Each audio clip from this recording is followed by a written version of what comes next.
বন্ধুসকল IDBI bank assistant মেনেজাৰৰ recruitment আহিছে 650টা। আপোনালোকে যদি ইণ্টাৰেষ্টেড আছে এপ্লাই কৰিব পাৰিব অনলাইন। আহক ডিটেইলছত চাওঁ ভিডিঅ'টোত শেষলৈকে কি কৰিব লাগিব এপ্লাই কৰিবৰ কাৰণে আৰু কি ক্ৰাইটেৰিয়া আছে। দেখিছে IDBI বেংক লাষ্ট ডেট আছে ফৰ্ম ফিলআপৰ 12 মাৰ্চ 2025।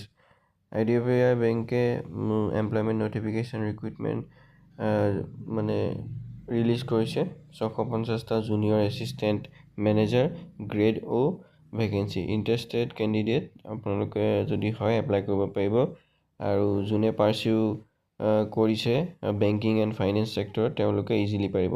জুনিয়ৰ এছিষ্টেণ্ট মেনেজাৰ আছে তাৰ বাবে কেটেগৰী ৱাইজ ভেকেঞ্চি দিছে। আণ্ডাৰ ৰিজাৰ্ভ আছে আপোনাৰ 260টা, SC 100টা, ST 54টা, EWS 65টা আৰু OBC 171টা। এজ লিমিট দিছে 20 বছৰ মিনিমাম হ'ব লাগিব আৰু মেক্সিমাম 25 বছৰ হ'ব লাগিব। কেণ্ডিডেটৰ জন্ম যদি 1-3-2000 চনতকৈ তলত হয় তেতিয়া নহ'ব আৰু 1-3-2005তকৈ যদি বেছি হয় তেতিয়া নহ'ব। আৰু এডুকেশ্যনেল কোৱালিফিকেশ্যন আপোনাৰ গ্ৰেজুৱেট হ'ব লাগিব, মানে এনি ডিচিপ্লিন যিকোনো ডিগ্ৰী হ'লে হ'ল, ৰিকগনাইজ গভৰ্ণমেণ্ট অফ ইণ্ডিয়া ইউনিভাৰ্চিটিৰ পৰা আৰু passing a diploma course with will not be considered as qualifying the eligibility criteria। ঠিক আছে।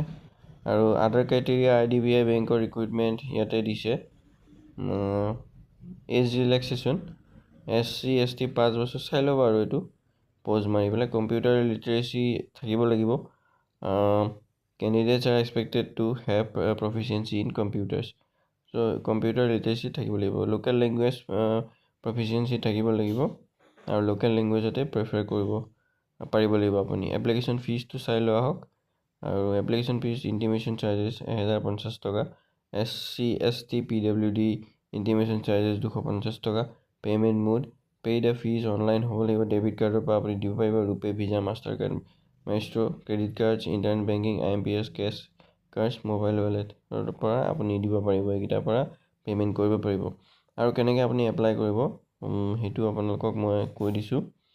একচুৱেলি এটা কথা, যদি আপোনালোকে অফিচিয়েল ৱেবছাইটত যায় সেইটো তাতে পাব আপোনালোকে লিংকটো এপ্লাই কৰিবৰ কাৰণে।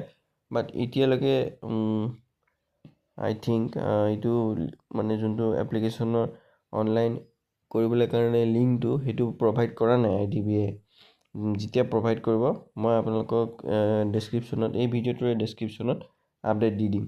আৰু কেনেকৈ এপ্লাই কৰিব চাওঁ আহক। ইয়াতে কেনেকৈ এপ্লাই কৰিব মই আপোনালোকক অকণমান কৈ দিছোঁ বাৰু। আৰু যিসকলে ইণ্টাৰেষ্টেড হয় তেওঁলোকেহে এপ্লাই কৰিব যিহেতু। আৰু ইয়াতে যিসকলে মানে পাৰ্চিউ কৰিছে বেংকিং নহ'লে ফাইনেন্স ছেক্টৰত তেওঁলোকে এই বেংকিং জবটোৰ কাৰণে বা ৰিক্ৰুইটমেণ্টটোৰ কাৰণে যদি এলিজিবল হয় তেতিয়া এপ্লাই কৰিব পাৰিব। ইয়াতে eligible candidates may apply online for this vacancy through online mode. অনলাইনতে কৰিব লাগিব আপুনি। আৰু আপোনাৰ যোনবিলাক নেচেচেৰী পাৰ্চনেল ডিটেইলছ আছে সেইখিনি আপুনি প্ৰভাইড কৰিব লাগিব। তাৰপিছতে আপোনাৰ যোনটো পে'মেণ্ট প্ৰচেছ আছে এপ্লিকেশ্যন ফিজ সেইটো ছাবমিট কৰিব লাগিব। তাৰ পৰা যোনটো এট দ্য এণ্ড এটা এপ্লিকেশ্যন ফৰ্ম ওলাব PDF-ত, সেইটো আপুনি প্ৰিণ্ট আউট কৰি ল'ব ফিজিকেল ফৰ্মেটত।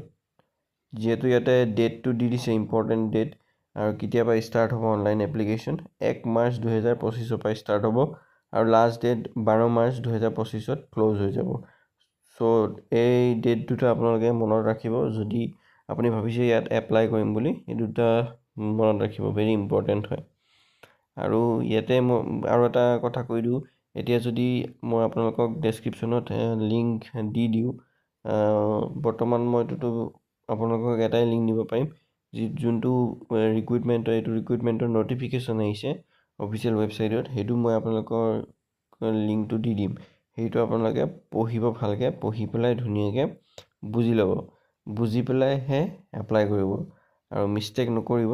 মিষ্টেক কৰিলে মানে আপোনাৰ এপ্লিকেশ্যন ৰিজেক্ট হৈ যাব পাৰে। বাট যদি আপুনি মিষ্টেক কৰেও এতিয়া একচেপ্ট হ'লেও পিছত আপোনাৰ ভেৰিফিকেশ্যনৰ টাইমত দিগদাৰ হ'ব পাৰে। সেইটো কাৰণে একো মিষ্টেক নোহোৱাকৈ ফৰ্মখন এপ্লাই কৰিব অনলাইনত। আৰু ইয়াতে মই আপোনালোকক যোনটো PDF-ৰ ফৰ্ম মানে ডাউনলোড কৰিবলৈ পৰা লিংক হয় সেইটো ডেছক্ৰিপশ্যনত মই আপোনালোকক প্ৰভাইড কৰি দিম। এতিয়া মই অকণমানকৈ দেখাই দিছোঁ ডাউনলোড কৰি পেলাই আপোনালোকক যোনটো PDF মানে নটিফিকেশ্যন হয় এই ৰিক্ৰুইটমেণ্টটোৰ এইটো আপোনালোকক মই দেখাই দিছোঁ। এইটো চাওক, এইটো হ'ল ডিটেইল এডভাৰটাইজমেণ্ট নটিফিকেশ্যন যোনটো IDBI বেংকে মানে এডভাৰটাইজ কৰিছে। এইটো আপোনালোকে পঢ়িব ভালকৈ। এইটো মই ডাউনলোড কৰিবলৈ পৰাকৈ লিংকটো দি দিম। এইটো দেখিছে কোন কোন ষ্টেটত মানে এইটো নটিফিকেশ্যনটো প্ৰভাইড কৰিছে আৰু ইয়াতে চব A to Z ডিটেইলছ পাই যাব, কিমান কি ক'ত cut off date eligibility criteria আছে। মই আপোনালোক তথাপিতো কৈছোঁ মেইনখিনি ফাৰ্ষ্টতে, যদি ভিডিঅ'টো ভালকৈ চাইছে তেতিয়া আপোনালোকে গম পাব। আৰু ইয়াতে মানে ৰিফাণ্ডেবল মানি, নন ৰিফাণ্ডেবল মানি ৰিলেটেড চব পাই যাব, কিমান কি ক'ত পইচা পে'মেণ্ট কৰিব লাগে আপুনি এপ্লিকেশ্যনখনৰ কাৰণে।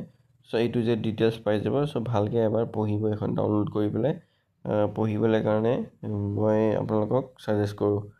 আৰু এইটোৱে আছিল IDBI বেংকৰ ৰিক্ৰুইটমেণ্ট। যিহেতু সকলোৱে যিসকলে ইণ্টাৰেষ্টেড আছে সেইসকলেতো কৰিবই। আৰু মই ধুনীয়াকৈ ডেছক্ৰিপশ্যনত ইয়াৰ যোনটো মানে PDF-ৰ লিংক হয় সেইটো আপোনালোকক ডাউনলোড কৰিব পৰাকৈ প্ৰভাইড কৰি দিম। বন্ধুসকল, আজিলৈ ভিডিঅ'টো ইমানেই। নেক্সট ভেকেঞ্চি আপডেটৰ কাৰণে আপোনালোকে অপেক্ষা কৰক।